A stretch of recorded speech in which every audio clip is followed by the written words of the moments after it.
Hi student, welcome in our channel. My self is Manjeet और आज मैं आपको बताने वाला हूँ आरसीसी सब्जेक्ट में लिमिट स्टेट मेथड से design of shear reinforcement. Design of shear reinforcement.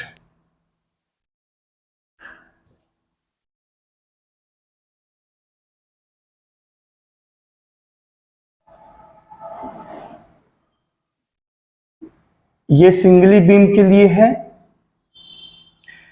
जब शियर रेनफोर्समेंट का डिजाइन करना होता है तो सबसे पहले ये हमें मालूम होना चाहिए कि यहां पर टोटल शियर लोड कितना लगा हुआ है।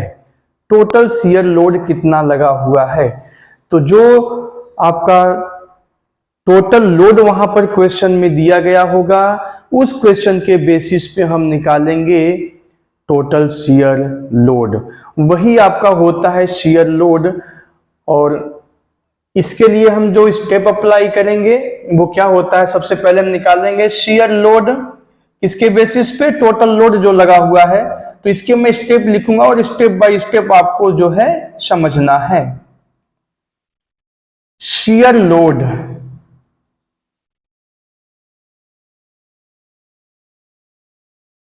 इसको V से डिनोट किया जाता है।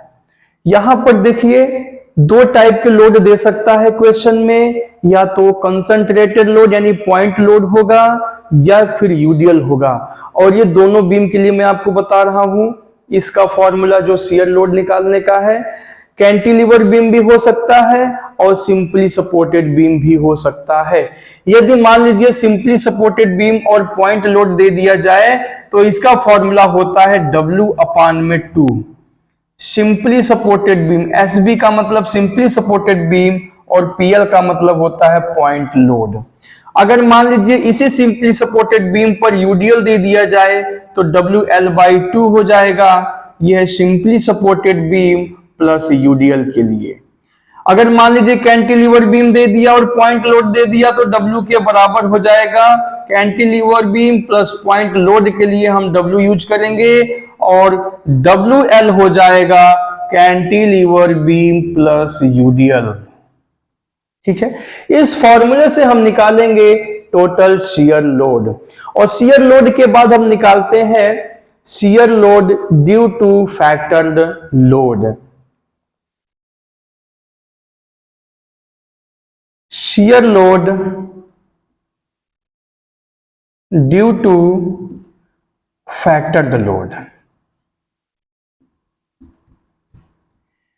इसको VU से डिनोट किया जाता है। और इसके निकालने का फॉर्मूला होता है कि जो शियर लोड है उसमें 1.5 का मल्टीप्लाई कर देंगे तो यहां से मिलके आ जाएगा फैक्टर्ड लोड। अब इसके बाद हम निकालेंगे shear stress, nominal shear stress या सिर्फ शियर स्ट्रेस कह सकते हैं आप। अब ये फैक्टर्ड या डिजाइन लोड, डिजाइन शब्द उसमें यूज रहेगा हमेशा। नॉमिनल शियर स्ट्रेस कह सकते हैं हम।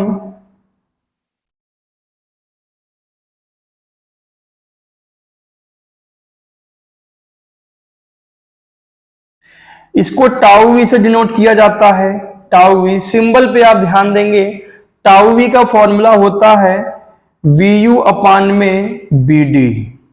इस फॉर्मूले से हम निकालेंगे टाउ वी और ये वैल्यू आएगा आपका न्यूटन पर mm स्क्वायर में।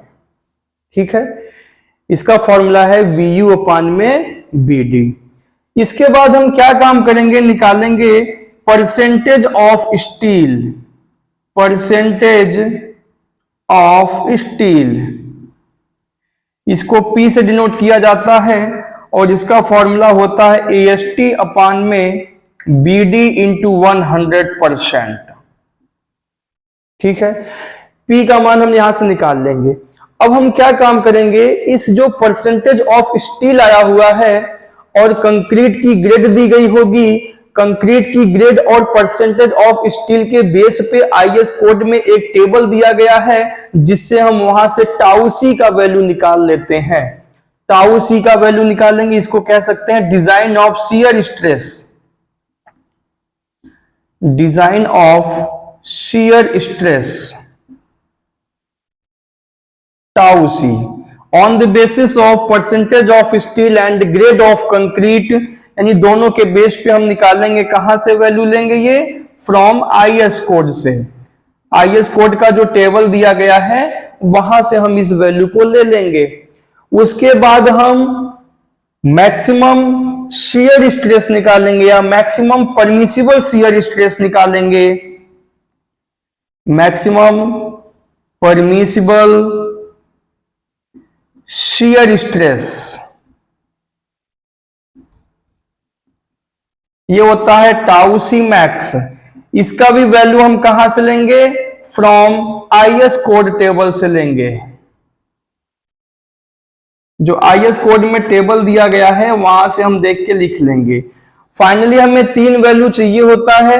एक होता है आपका टाउ वी का वैल्यू, दूसरा है टाउ सी का वैल्यू और तीसरा है टाउ सी मैक्स का वैल्यू। यही 3 वैल्यू हमें निकालनी होती है। इन तीनों वैल्यू निकालने के लिए हमें कोई भी और चीजें हमें निकालना पड़ सकता है। जैसे शियर लोड हमने निकाला, फैक्टर्ड लोड निकाला मैंने, परसेंटेज ऑफ स्टील निकाला, तो इनका वैल्यू सिर्फ यूज किया जाता है इन तीनों को निकालने के लिए। यानी हमें tau V, tau C max चाहिए। अब ये कैसे निकालना है? इसके लिए हमें कोई भी चीजें निकालनी पड़ सकती है। यदि आपको क्वेश्चन में सब कुछ पहले दे रखा है, परसेंटेज ऑफ स्टील भी दे दिया है, ये दोनों वैल्यू दे दिया है, तो हमें direct tau V, tau C max निकाल लेंगे और तीनों में हम कंपेयर करेंगे। तीनों में कंपेयर करेंगे तो क्या कंपेयर हो सकता है? Comparing of tau V, tau C and tau C max. अब इन तीनों में जो पहला कंडीशन है वो ये है कि यदि टाउ वी का वैल्यू टाउ सी बाई 2 से कम आता है, यदि टाउ वी का वैल्यू टाउ सी बाई 2 से कम आता है तो यहां पर हमें शियर एनफोर्समेंट देने की आवश्यकता नहीं है। तो यहां पर हम बस यही लिख देंगे, नो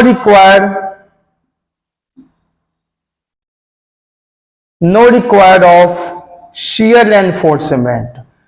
ये डिजाइन यहीं पे कंप्लीट हो गया। इसके आगे हमें सॉल्व करने की आवश्यकता नहीं है।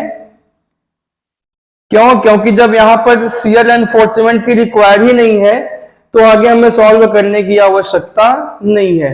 तो पहला कंडीशन यही है कि जब टाउ वी का वैल्यू टाउ सी बाई 2 से कम आ जाता है तो शियर एनफोर्समेंट हमें देने की आवश्यकता नहीं है। वो बीम हमारा शियर में बिल्कुल सेफ है, अलग से हमें वहां पर एनफोर्समेंट प्रोवाइड करने की आवश्यकता नहीं है। अब हम चलते हैं सेकेंड कंडीशन की तरफ कि जब टाउ वी का वैल्यू टाउ सी बाई 2 से ज्यादा होने लगे।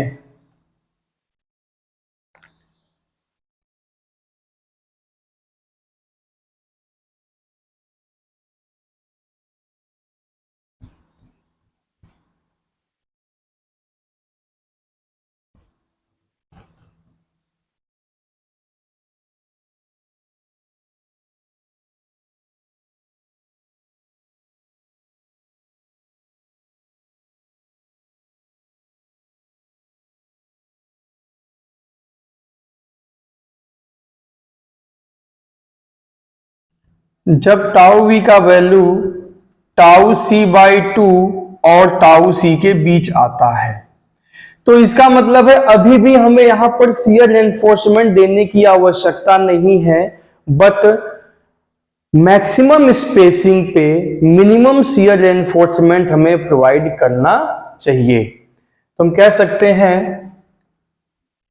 नो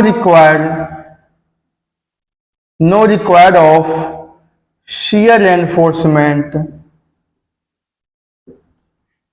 मतलब यहां पर हमें कर्तन प्रबलन देने की आवश्यकता नहीं है, फिर भी हम न्यूनतम प्रबलन इस्पात यूज कर सकते हैं। But we can provide minimum shear enforcement.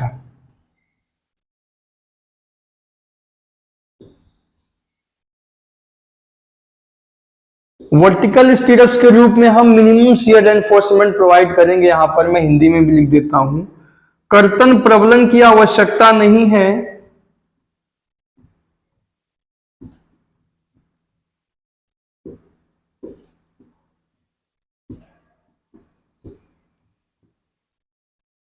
किंतु न्यूनतम कर्तन प्रबलन डाला जा सकता है।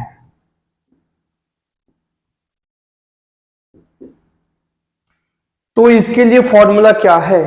इसके लिए फॉर्मूला देखिए, मैं उसी स्टीरअप्स की बात कर रहा हूं। जैसे मान लीजिए आपका ये बीम है, यहां पर नीचे मेन बार प्रोवाइड किया गया है और ऊपर एंकर बार प्रोवाइड किया गया है। तो यहां पर एक रिंग के शेप में आप स्टीरअप्स जिसे बोलते हैं, ये वर्टिकल स्टीरअप्स है, इन्हीं स्टीरअप्स की बात किया जा रहा है। ये जो बार है इसको बोलते हैं शियर बार।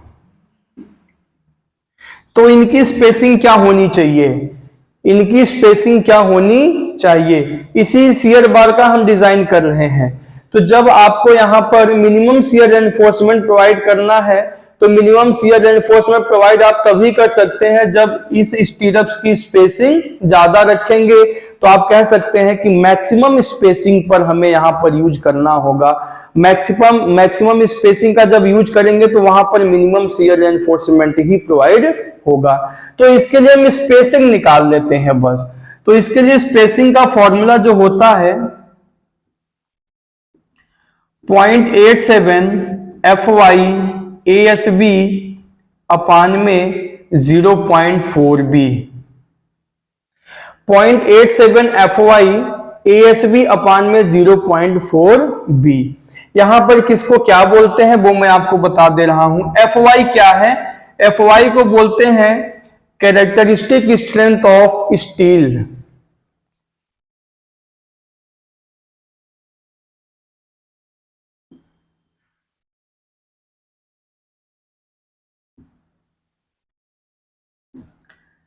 स्टील का ग्रेड मान लीजिए Fe 250 यूज किया गया है, तो Fy का वैल्यू जो हो जाएगा वो 250 न्यूटन पर mm स्क्वायर हो जाएगा। अगर मान लीजिए Fe 415 ग्रेड का स्टील यूज किया गया है तो Fy का वैल्यू 415 न्यूटन पर mm स्क्वायर हो जाएगा। ASB क्या है? ASB है आपका एरिया ऑफ वर्टिकल स्टीरअप्स। ये जो वर्टिकल स्टीरअप्स यूज किया गया इसका एरिया, और इसका फॉर्मूला क्या होता है? π/4 इंटू डाया का स्क्वायर। जो डाया आप यूज कर रहे हैं स्टीरअप्स के लिए, ऐसे एरिया निकालेंगे। अब ये स्टीरअप्स 1 लेग्ड, 2 लेग्ड, 4 लेग्ड, 6 लेग्ड इस तरीके से हो सकता है। 1 लेग्ड का मतलब होता है जो जैसे मान लो एक बार ऊपर डला है, एंकर बार, मेन बार नीचे डला है, तो शियर बार के रूप में सिर्फ एक ही ऐसे इस तरीके से हम यहाँ पे शियर बार यूज करेंगे। तो ये हो जाएगा 1 लेग्ड। 2 लेग्ड रहेगा तो 2 स्टीरअप्स, 2 बार ऊपर है 2 बार नीचे है, तो इस तरीके से हम यूज करेंगे वहां पे। तो यहाँ पर 1 लेग्ड और 1 लेग्ड कितना हो गया? 2 लेग्ड हो गया। ऐसे 4 लेग्ड, 6, जितने लेग्ड होगा उसका यहाँ मल्टीप्लाई कर देंगे। तो यहाँ पर हमने जो है n का मल्टीप्लाई कर देते हैं। वैसे जनरली हमेशा 2 लेग स्टीरअप्स यूज करते हैं, तो मैं 2 का ही मल्टीप्लाई कर देता हूं। यहां पे लिख दूंगा 2 लेग स्टीरअप्स। 2 लेग स्टीरअप्स का एग्जांपल दे दिया मैंने। यहाँ पे फाई का वैल्यू आप हमेशा 6 mm, 8 mm, 10 mm या 12 mm लेके चलेंगे। देखिए 6 mm बहुत कम होता है। इसका जो बार होता है ये प्लेन होता है, इसमें ज्यादा कंक्रीट के साथ बॉन्ड नहीं बना पाता है, इसलिए 6 mm का स्टीरअप्स बार बहुत कम यूज करते हैं। 12 mm का स्टीरअप्स काफी मोटा हो जाता है, कुछ केसों में यूज करते हैं जहां पर डाया स्टील का ज्यादा लेके चलते हैं। जनरली हमेशा 8 और 10 mm का यूज करते हैं। 8 और 10 mm का हमेशा आपको यूज करने के लिए देखने को मिलेगा। ठीक है। बी आप जानते हैं, बी क्या है? विड्थ ऑफ बीम है। तो इस फॉर्मूले से हम निकालेंगे maximum spacing of shear reinforcement. Maximum spacing of shear reinforcement. ठीक है, तो ये आपको समझ में आ गया होगा। अब हम तीसरे कंडीशन पे चलते हैं कि मान लीजिए टाउ वी का वैल्यू टाउ सी से ज्यादा होने लगे तो क्या होगा? टाउ वी का वैल्यू टाउ सी से ज्यादा, इसको मैं मिट देता हूं, अब आपने लिख लिया होगा।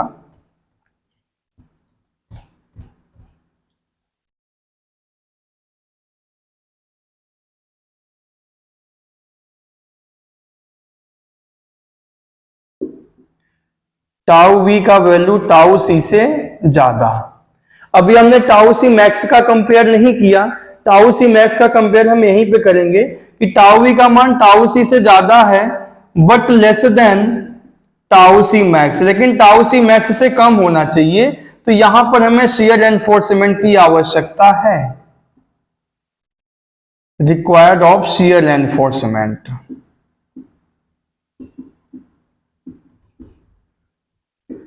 कर्तन प्रबलन की आवश्यकता है।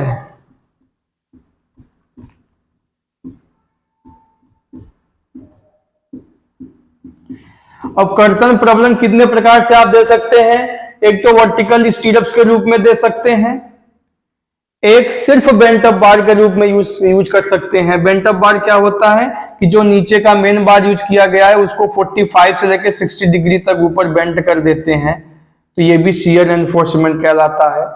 तीसरा क्या होता है कि वर्टिकल स्टीरअप्स और बेंट अप बार दोनों को कंबाइंड रूप से यूज किया गया।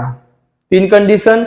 चौथा कंडीशन ये होता है कि इंक्लाइंड वर्टिकल स्टीरअप्स यूज किया गया है, इंक्लाइंड, ठीक है, जो कि आपको बहुत कम देखने को मिलेगा ये। तो यहाँ पे 4 कंडीशन आ जाता है। तो मेन जो कंडीशन है वो मैं आपको लिख दे रहा हूं यहाँ पे। जैसे मान लीजिए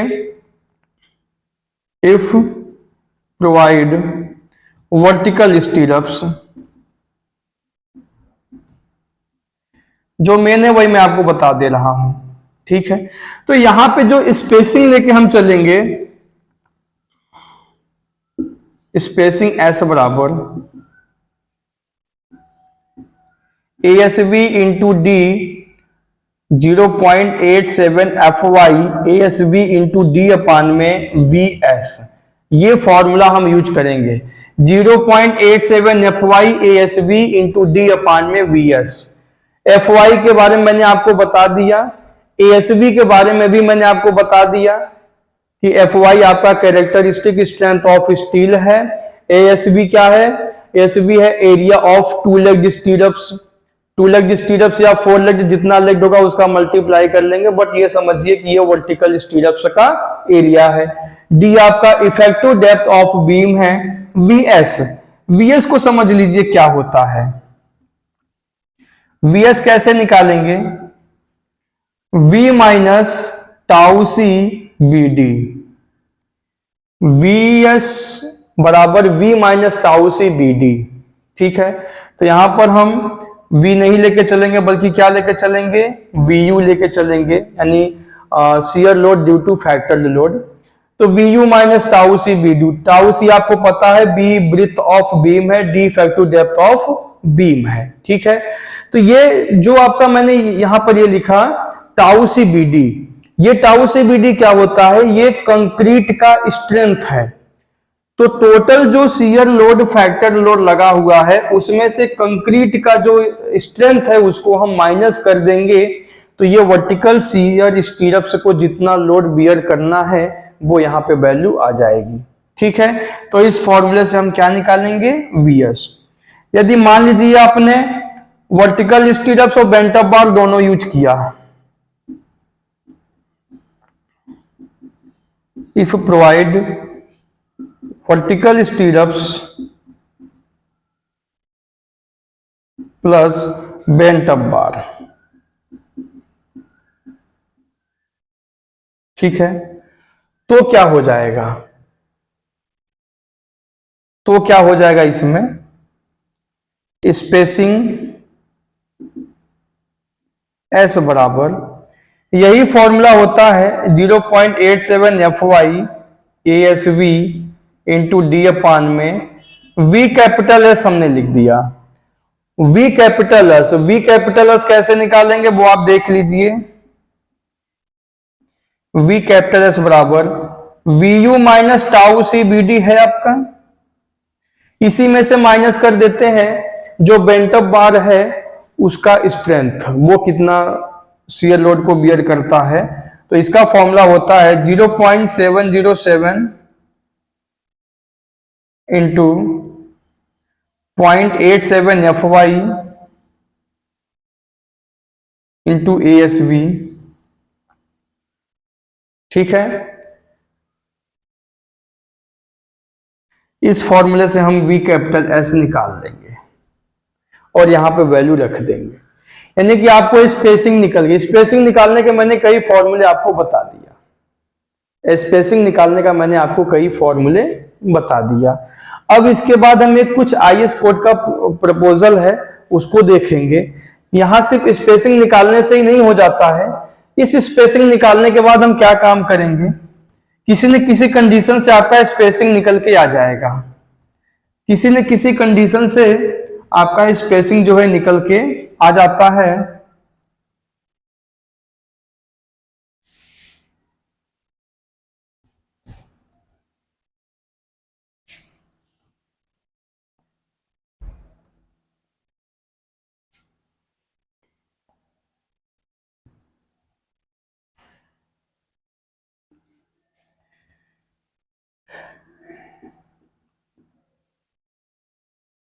IS कोड प्रोविजन जो है वो क्या कहता है, सबसे पहला हमने निकाला स्पेसिंग S का वैल्यू निकल के आएगा। सेकंड पॉइंट पे 0.75 D का वैल्यू निकाल लेंगे, D इफेक्टिव डेप्थ है। और थर्ड नंबर है 300 mm। अब यहां से इन तीनों में जो वैल्यू कम आता है, देखिए स्पेसिंग S के लिए मैंने बहुत सारे कंडीशन आपको बता दिया, वहां से फॉर्मूले बता दिया कैसे निकालना है। उसके बाद 0.75 D और 300 mm, इन तीनों में जो सबसे मिनिमम वैल्यू होगा वो कहलाएगा आपका spacing of shear reinforcement, which ever is minimum value, जो इनमें से सबसे कम होगा।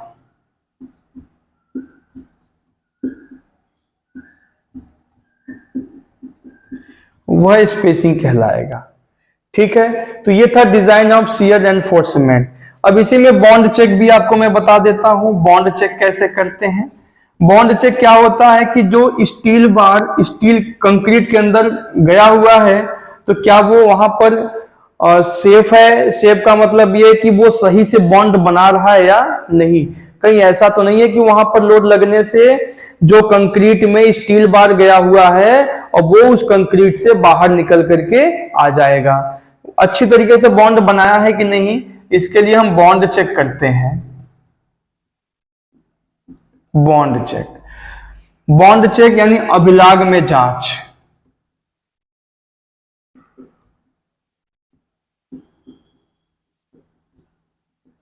बॉन्ड चेक के लिए फॉर्मूला है LD is less than and equal 1.3 M1 upon VU plus L not.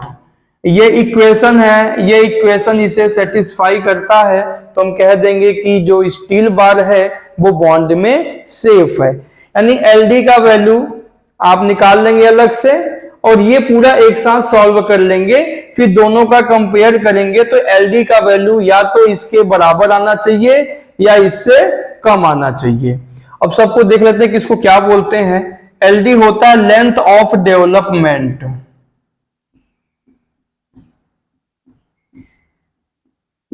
विकास लंबाई बोलते हैं इसको।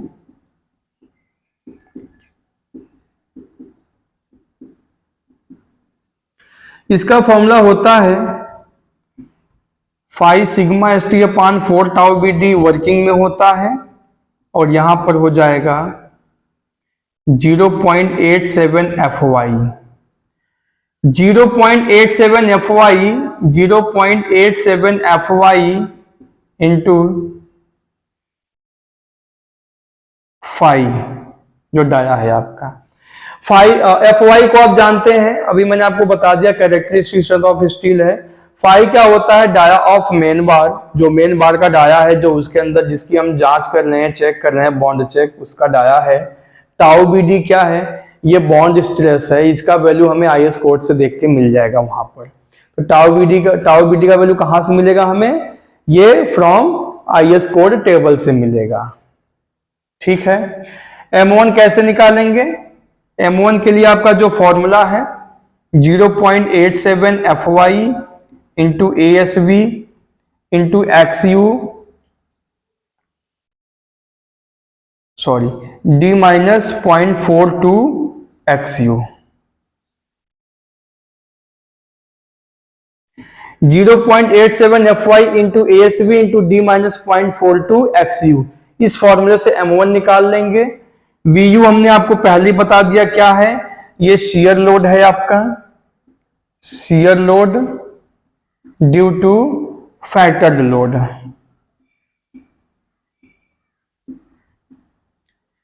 L नॉट क्या है, एनकरेज लेंथ बोलते हैं इसको,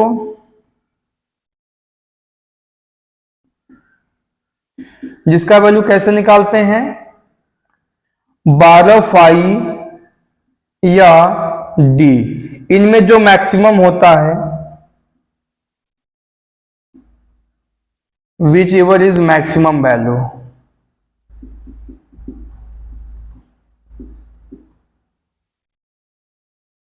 ठीक है, तो ये सारा वैल्यू हम अलग से निकाल के यहां पे पुट कर देते हैं इस इक्वेशन में। तो LD का वैल्यू यहां, इसको जो राइट साइड में है इसको सॉल्व करने के बाद इससे हमेशा कम या बराबर आना चाहिए। तो हम कह सकते हैं कि स्टील बार हमारा बॉन्ड में सेफ है।